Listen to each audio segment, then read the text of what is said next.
আরে কি ব্যাপার কেলটু ভাই, তোমার তো চিনাই যাচ্ছে না। তুমি তো কোটটায় পরে একদম সাহেব হয়ে গেছো। কি ব্যাপার কও, এ ফোন দিয়ে জোরালো তলব করলে কি হয়েছে? আরে দাঁড়া রে মজনু, দাঁড়া, সব করছি। আরে ডাকিছি তো কোয়ার জন্যই নাকি? আরে হাতে তো কয়দিন পরে দেখবি আইফোন, রে আইফোন নিয়ে ঘুরবো। কেবল তো কোটটাই পরেছি, হাতে থাকবি আইফোন, পকেটে থাকবি বান্ডিল বান্ডিল টাকা। সেই রকম একটা বুদ্ধি বার করেছি রে মজনু, সেই রকম বুদ্ধি। তোর তো আমার সাথে রাখবো বলে ডাকলাম। এ কিসির ভিতর কি করছো কেলটু ভাই? তোমার কথার আগা মাথা আমি কিছুই বুঝতে পারতেছি না। তোমার পকেটে থাকবি বান্ডেল বান্ডেল টাকা, হাতে থাকবি আইফোন, আবার দেখতেছি কোটটায় কালো চশমা। না, কিসের ভিতর কি যে করতেছো আর কি করতে চাইছো, আমার তো কিছুই মাথার মধ্যে ঢুকতেছে না। এ তুমি কি করবা একটু ভাঙিছিল কত ভাই? আরে মজনু, মাথায় তো আমার সেই রকম একটা বুদ্ধি আছে রে। আরে পকেট ভরা টাকা, হাতে থাকবে আইফোন, খালি তাই নাকি? আরে এলাকার ভিতরে তো সুনাম হবি রে। এলাকার ভিতরে খালি কেলটু ভাই রব উঠে যাবি। সবাই খালি কেলটু ভাই করবি। জেনেই যাবো, সেনে চেয়ার সারি দিয়ে বসতে দিবি। আর চা তো খাওয়াবি, আমার ধুমায়া খাওয়াবি। কি করছেন কেলটু ভাই? এলাকার ভিতরে লোকজন তো আপনার ধান্দাবাজ কয়, আপনার সাথে কেউ কথাই করতে চায় না, তারা আবার কিরাম করে সম্মান দেবেনি আপনার? আরে মজনু, সন্তালি আসন ঘটনা। আরে আমি একটা নতুন রাজনৈতিক দল গঠন করবো রে। আরে নতুন রাজনৈতিক দল গঠন করে আমি হব সেই দলের নেতা, তুই হবি আমার সহযোগী। কিরে, কিরাম বুদ্ধি বার করলাম দেখতেছিস নে? চারদিক খালি নতুন নতুন দল গঠন হচ্ছে। আরে দল গঠন করলি পরে গাদি টাকা ইনকাম করতে পারবো না রে?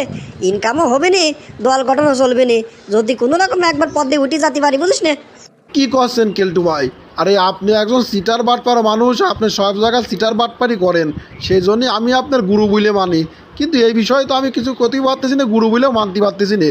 রাজনৈতিক দল গঠন করা কি চারটিখানি কথা? আর তাছাড়া এলাকার লোকজন তো এখন নতুন নতুন রাজনৈতিক দল তো দূরের কথা, পুরেন দলেরই ভাত দিচ্ছে না, পুরেন দলেরই দল মনে করতেছেন না। আপনি আবার নতুন করে দল গঠন করে কি করবেন? ওরে মজনু, দল গঠন করে কি করব মানে? আর দল গঠন করে টাকা কামাবো রে, টাকা কামাবো। দল গঠনকে আমি এমনি এমনি করব। দলের তো কত টাকা ইনকাম হবে না তুই জানিস? কেলটু ভাই, এতদিন শুনেছি দল চালাতে গেলে বলে টাকা লাগে, দলের পিছনে খরচ করতে হয়, খরচ আছে। কিন্তু আপনি দল করে টাকা ইনকাম করবেন কেমন, সেটাই তো মাথায় ঢুকলে না।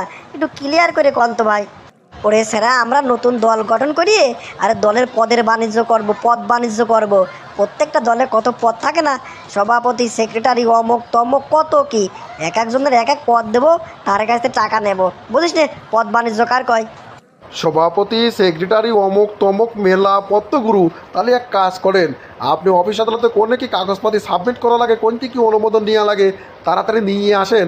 ওইসব কাগজপাতি দেখায় তো লোকের কাছে টাকা ধান্দা করবো, টাকা হাতা নেব। তাড়াতাড়ি যান গুরু, তাড়াতাড়ি যান। সেই রকম বুদ্ধি বার করেছেন। আমাদের দেশের নতুন দল গঠন হবে, তারপর হবে আমাদের পকেট বাণিজ্য। যান যান যান গুরু, যান তাড়াতাড়ি কাগজপাতিগুলো সাবমিট করে নিয়ে আসেন। ওরে মজনু, তুই ধাপ করি আমার মনের কথা বুঝি ফেলা দিস। সেই জন্যই তো তোর আমি সাগরেদ বানাইছি রে মজনু, তুই আমার সাগরেদ। যা মজনু, যা তাড়াতাড়ি বাড়ি যা। এসব গেঞ্জি মেঞ্জি খুলে ফেলা দে। পায়জামা পাঞ্জাবি যদি বাড়িতে থাকে, তাড়াতাড়ি পরিয়ে এলাকার ভিতরে ঘোরাঘুরি শুরু করে। না, ভদ্র ভদ্র ভাব আনা লাগবি না। তাড়াতাড়ি যা, এসব গেঞ্জি মেঞ্জি চলবি না, পায়জামা পাঞ্জাবি পর। আর আমি কাগজপাতি সাবমিট করে আসতেছি, দেখা হবে না তোর সাথে আবার পরে। এই কেলটু ভাই, আমার বাড়িতে কোনো পাঞ্জাবি পায়জামা কিছুই নাই। তবে যেরাম করে কষছেন, পায়জামা পাঞ্জাবি হতে দেরি লাগবে না আমার। তাড়াতাড়ি আপনি যান, কাগজপাতিগুলো রেডি করেন। আর আমি এখনই মক্কেল খুঁজতে যাচ্ছি। মক্কেলের কাছ থেকে টাকা নেওয়া লাগবে না। সভাপতি, সেক্রেটারি পদ দেবো কারে, সেরকম মদন পার্টি খুঁজে খুঁজে বাইর করতেছি। বাইর করে করে আপনার কাছে নিয়ে আসবো না। আপনার কাছে টাকা নেবেন আর পদ দেবেন।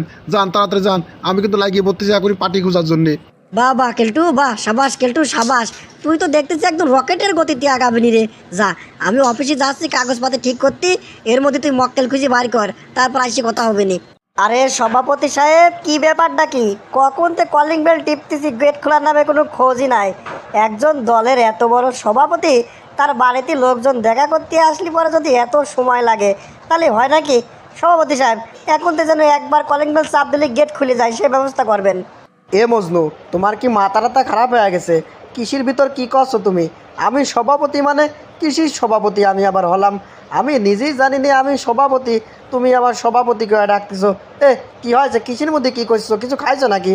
আরে আমার এই কেলটু ভাই নতুন একখান রাজনৈতিক দল গঠন করেছে, সেই দলের সভাপতির পদ দিয়েছে আপনার। বুঝতেছেন সভাপতি পদ কত বড়? শোনেন, তাড়াতাড়ি কিছু টাকা পয়সা বাইর করেন, ও অফিসে দেওয়া লাগবে। অফিসে দেওয়ার পরেই তো আপনার নাম কেন একদম মেন কাগজে উঠে যাবি, সে নাম তুলতে গেলে কিছু টাকা দেওয়া লাগবে না। আরে সভাপতি পদ বলে কথা, দেন দেন দেন, তাড়াতাড়ি কিছু টাকা পয়সা দেন, কেলটুবার কাছে নিয়ে যা দিই। কেলটুবার কাছে দিলে পরে একদম অনুমোদন হয়ে যাবে নি, একদম সভাপতি পদ একদম পাকা পোক্ত হয়ে যাবে নি। আরে মজনু, টাকা পয়সা কোনো ব্যাপার না, টাকা পয়সা যা লাগে দিতেই হবে, খরচ করতে হবে না। আরে এত বড় একটা পদ বলে কথা, কতদিনকার শখ আমি রাজনৈতিক দল করব, সেই দলের একখান ভালো পদ থাকবে আমার। এবার আমার সেদিন এসে গেছে রে, সুদিন চলে আসছে আমার। সভাপতি বলে কথা, টাকা যা লাগে খরচ করব। দাঁড়া মজনু, টাকা নিয়ে আসতেছি, তুমি তাড়াতাড়ি যা কেলটুর কাছে দাও, আমার সভাপতির পদ কিন্তু পাকাপোক্ত হওয়া লাগবেই।